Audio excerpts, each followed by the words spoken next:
Hello and a very warm welcome back to the garden, and also a belated Happy New Year. And I really hope that you all had an opportunity to completely zone out and rest. And if you haven't yet, make sure you do that over the next few weeks, because very soon, and before you know it, a new growing season will be upon us starting this March, which is getting closer and closer. Now, something that I wanted to do was to make a quick video, or as quick as possible, outlining 10 little ideas to perhaps make this your most productive, or at least the most efficient gardening year yet. So I'll kick it off with the first idea, which is to look at doing a slightly different planting plan, because I know a lot of you will do a year planting plan, so it's an overview of a year and what's happening in all the different raised beds, and this is what I always used to do.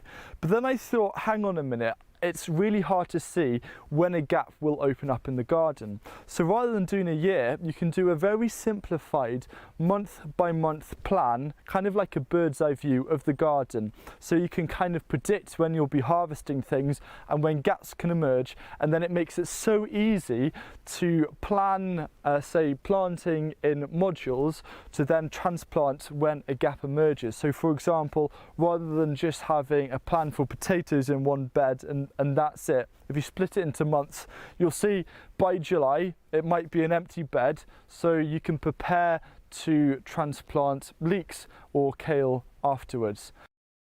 The second idea is hugely important, and that's making your garden less enticing for slugs. And I think we focus a little bit too much about attacking slugs, but the most important thing is actually trying to prevent them in the first place. So this year, be really strict and make sure that you keep grass down to a minimum. Only water in the mornings, because watering in the afternoons is just going to attract slugs to come out. And also look at making some barriers, and something that I've discovered to be actually really effective is if you have brambles, cut these into 30cm long sections and use them as a barrier around your seedlings, and that will help reduce a lot of slug damage. When March approaches, weeds really begin to get hold, and if there are some beds which you might not be planting until April or May, it's always worth putting down just a single layer of cardboard or newspaper to keep down on weeds and just make it really easy for when it does come around to transplanting and it's really warm. You don't have to worry about having to weed the bed before you get started, and that's a lot less demoralising as well. Something that I and a lot of gardeners experience almost every year is feeling overwhelmed, or perhaps you've got some big jobs lined up and you're just feeling overwhelmed because you know there's a lot to do and it can kind of be a bit off-putting, almost as a chore. And something that I've discovered to be really effective in terms of combating overwhelm is, rather than seeing something as one big job, it's splitting it up into small, really easy bite-sized sections. So for example, if you're creating a compost bin, let's say, rather than just having a job of create a compost bin, split it into as many little jobs as possible. So for example, getting the tools together, getting the material together, putting the posts in, then maybe putting the sides on and then beginning to fill it. Because the thing about having lots of little bite-sized chunks is it's so easy to do. It might only take 5 minutes and you cross it off the list. And when you cross it off, you automatically trick your brain into thinking you're a lot more productive.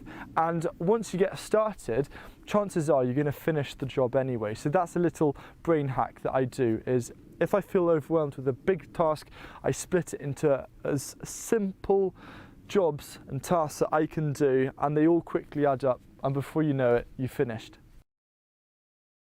On the theme of overwhelm, sometimes all that is needed is just to have another person around, and if you already do, then lucky you. But if not, one thing you can do is find a local gardener in your community and do something where perhaps once or twice a month you will take turns to go over to each other's garden for a morning, maybe a nice Saturday morning, have a hot drink and just garden together and help them with their tasks, and they can help them with your tasks. And especially for the bigger ones, it's just so much easier to do when someone else is by your side and you can just have a nice chat and turn it into a bit of a social.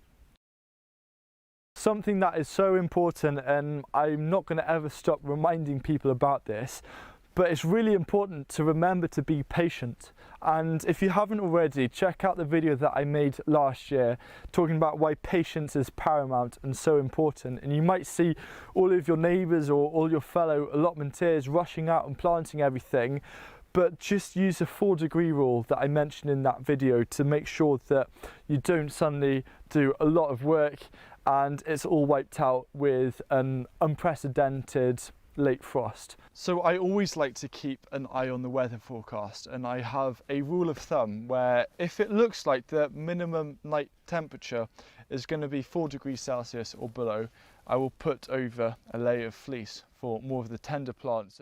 So just be patient, because I always find even if you plant things a bit late, they almost always seem to catch up.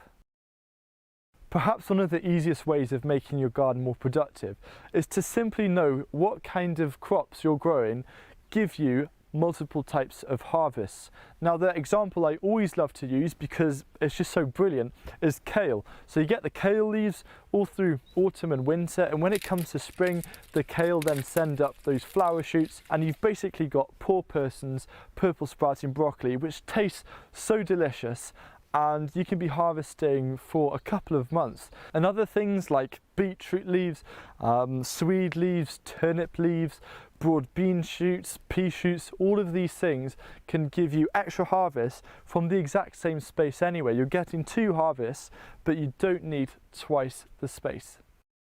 If you're having a particularly busy year and you love things like reading, and you're trying to balance having enough time in the garden or having enough time being able to read, why not consider using things like audiobooks or podcasts as you garden? So quite often, if I'm not already enjoying the beautiful sounds of the birds, I will put my headphones or earphones on and I'll be listening to a podcast or an audiobook as I'm gardening. And I'm technically killing 2 birds with 1 stone. I'm having a great time, therapeutic time out in the garden, and I'm also getting a chance to listen to some books. And if you want some podcast recommendations, I've listed 3 down below in the comment section. If every year you're experiencing terrible cabbage white problems and also carrot root fly problems, what you can do is, as soon as you transplant or as soon as you sow them, net them straight away.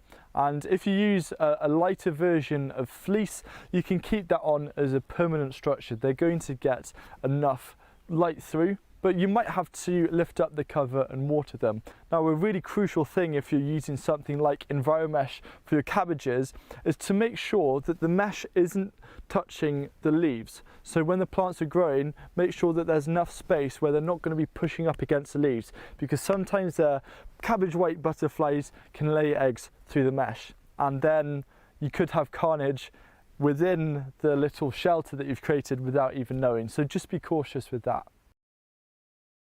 And finally, the 10th idea to increase productivity is to really focus and don't forget about winter vegetables, and add those into your monthly plans, because winter vegetables, so many of them can store outside in the ground through winter. So I've got leeks in front of me. You've got kale, Brussels sprouts, certain types of cabbages, parsnips, swede, winter radish, Jerusalem artichokes. These are all really strong contenders, and it's so effective to know that you've got several different crops growing all through winter. So even though we're in early January, we're still having so much food fresh from the garden. If you'd like to easily navigate these 10 ideas again, then go into the video description where there are timestamps, so you can easily go back and re-watch any of the ideas.